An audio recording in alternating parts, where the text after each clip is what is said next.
In the quiet village of Umuaka, where red earth stretched endlessly beneath the sun and ancient proverbs guided the lives of both young and old, two sisters were raised under the same roof but shaped by very different desires. Adana, the elder, grew up believing that poverty was a curse meant to be escaped at all costs. She despised hunger, hated torn clothes, and felt ashamed whenever visitors saw their modest home. Her tongue was sharp, her dreams large, and her heart restless.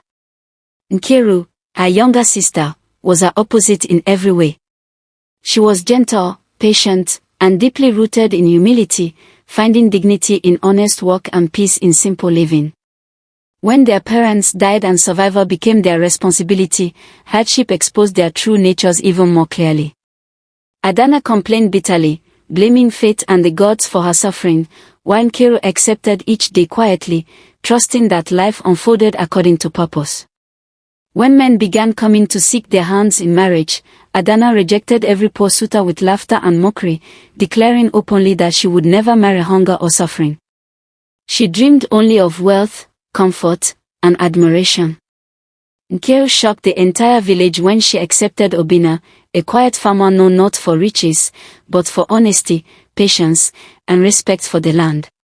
His only inheritance was a small piece of farmland passed down through generations. Villagers whispered endlessly, some pitying Nkiru's choice, others admiring her courage. Adana mocked her sister relentlessly, calling her foolish for choosing dry soil over gold, unaware that the land she despised carried ancient memory and that destiny had already begun preparing a lesson meant to humble many hearts. Adana's life changed dramatically after she married Chief Kolechi, a wealthy man from a neighboring town whose barns overflowed and whose name commanded fear and respect.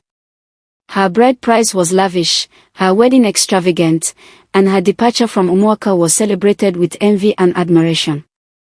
She moved into a grand compound filled with servants, tiled floors, fine furniture, and ornaments that reflected her new status. Each visit back to the village became an opportunity to display her success.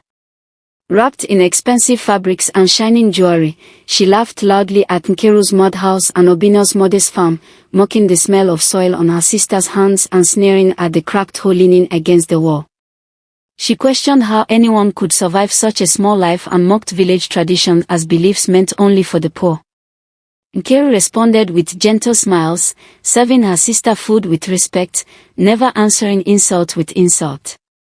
Obina worked his land daily, rising before dawn and returning home at sunset, treating the soil as a living companion rather than a possession.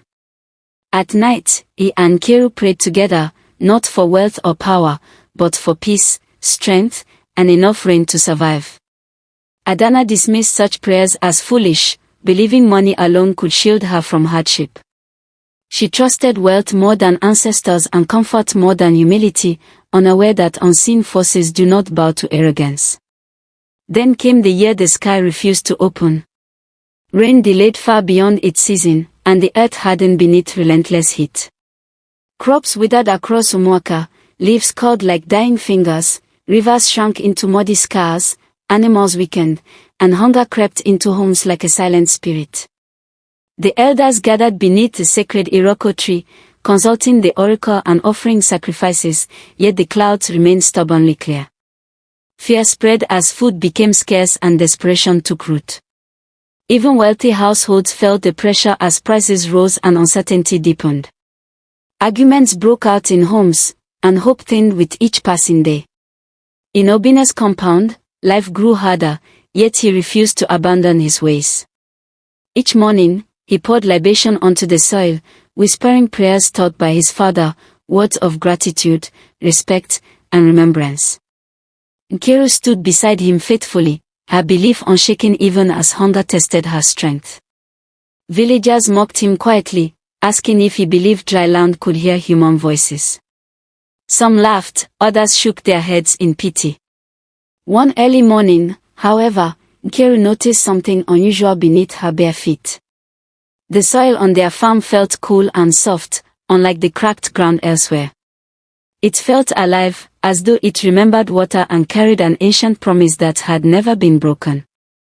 Days later, the impossible happened. While other farms remained brown and lifeless, Obina's land began to change. Tiny green shoots pierced the soil, fragile yet determined. The air above the farm felt heavier and calmer, as though the earth itself was breathing. One evening, dark clouds gathered over only his farmland, and rain fell gently, blessing the soil while the rest of the village remained dry. People ran from their homes in disbelief, some weeping openly, others falling to their knees in fear and wonder. Word spread quickly, and the elders were summoned to witness what many believed was impossible. They questioned Obina sternly, demanding to know what he had done. With calm humility, he explained that his ancestors had made a covenant with the land, built on respect, honesty, and selflessness. In return, the land would not abandon them in times of need, but it rejected pride and greed. As the explanation spread, silence fell over the village. When Adana rushed from the city and stood before her sister's flourishing farm, shame pierced her heart like a spear. The poor farmer she mocked had been chosen, and the rain she believed money could command had answered a voice she had long ignored. Adana's pride began to crumble slowly, like dry clay breaking under pressure. Fear replaced arrogance, and desperation replaced mockery. She begged Obine to speak to the spirits on her behalf, offering money, gifts, and sacrifices. The elders refused firmly, warning her that the covenant could not be bought or manipulated. Broken, Adana knelt before Nkiru, tears soaking the same soil she once despised. Nkiru lifted her gently, her heart free of bitterness, reminding her that humility opens doors pride keeps shut. The elders instructed Adana to remain on the farm for 7 days, working the land with her own hands, without servants, ornaments, or complaint. The days were unbearable.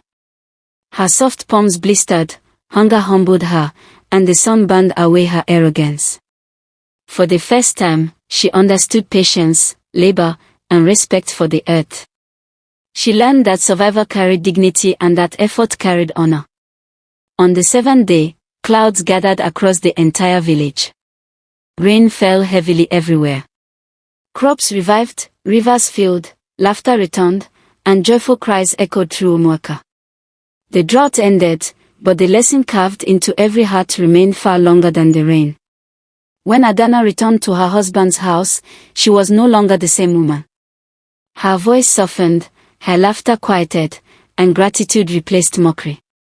She honored traditions she once despised and treated servants with respect. She began supporting widows, helping struggling farmers, and funding community wells, not to impress others, but to heal herself. Seasons passed, and Umuaka flourished again. Obina's farm remained healthy, but so did others, as villagers learned to treat the land with care rather than desperation. Visitors came from distant villages seeking the secret behind Umuaka's blessing, hoping to buy fortune with gifts, but the elders warned them that the land responds only to character. Many left disappointed, unwilling to accept that humility requires patience. Others stayed and learned. The story of the sisters became a teaching passed from mouth to mouth, shaping how young people viewed marriage, wealth, and pride. One year, a neighboring kingdom offered gold, cattle, and protection to buy Umuaka's fertile land. Fear stirred memories of drought, and some villagers were tempted. A meeting was called, voices clashed, and old anxieties resurfaced. Nkiru spoke calmly, reminding them that the land was not merchandise and that betrayal would cost them its protection. Obina supported her, and the elders agreed. The offer was rejected. That season, the rains came gently and consistently, and the harvest was the greatest Umuaka had ever known. Unity returned, and respect for ancient wisdom deepened. Adana watched quietly, understanding now that her sister's strength was not luck, but alignment with truth. Years later, when gray hairs crowned Obina and Nkiru, Umuaka stood strong, peaceful, and prosperous. Adana, now wise and reflective, told her children and grandchildren the truth of her past arrogance, never hiding her shame, because honesty had become her final act of humility. Whenever rain fell softly at night, villagers smiled, remembering the year the sky made its choice. They understood at last that riches fade, pride blinds, but humility endures, and destiny always favors those who walk gently upon the earth.